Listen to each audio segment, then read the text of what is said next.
Աստվածաշնչյան ընթերցանություն Ամեն առավոտ Չարլզ Սպերջեն Հոկտեմբերի 5 Նա վեր կացավ, կերավ, խմեց։ Այդ կերակրի զորությամբ 40 օր ու 40 գիշեր գնաց։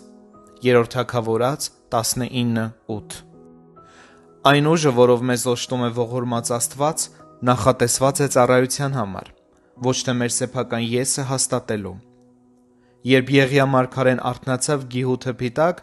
նա գլխի մոտ ածխի վրա եփած նկանակ ու մի կուժ ջուր տեսավ։ Անպահանջկոտ լինելով նա չարհամարեց այդ պարզ կերակուրը։ Ավելին, զորանալուց հետո նա պիտի հաղթահարեր 40-օրյա ճանապարհ դեպի Քորեբ Աստծո լեռը։ Հիսուսն աշակերտներին հրավիրեց ճաշելու։ Հացկերույթն ավարտելուն պես, դիմելով Պետրոսին, նա ասաց. «Արածեցրու իմ ոչխարները»։ Ապա ավելացրեց. «Ինձ հետևիր»։ Դա հավասարապես վերաբերվում է նաև մեզ։ Մենք ճաշակում ենք երկնային հացը, որպեսզի զորանանք Տիրոջը ծառայելու համար։ Երբ գալիս է զատիկը, մենք գոտին մեր մեջքին կապած և ցուպը մեր ձեռքին ուտում ենք զատկական գառը, որպեսզի քաղցը բավարարելով անմիջապես անցնենք ծառայության։ Որոշ քրիստոնյաներ անկեղծորեն ապրում են Քրիստոսով, բայց բավականաչափ չեն հոգում այն մասին, որ ապրեն Քրիստոսի համար։ Երկրային կյանքը երկնային կյանքի նախապատրաստությունն է, իսկ երկինքն այն վայրն է, որտեղ սրբերը ոչ միայն խնջույք են անում, այլ նաև աշխատում։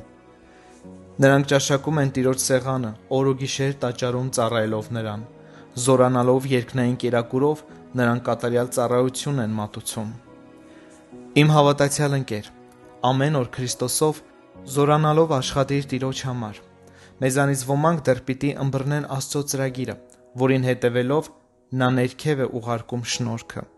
Իսկ դա նշանակում է, որ մենք չպետք է թաքցնենք ճշմարտության թանկարժեք սերմերը, ինչպես եգիպտական փարավոնների հանգստարաններում դարերով մնացել է ցորենը, աճելու հնարավորություն չունենալով։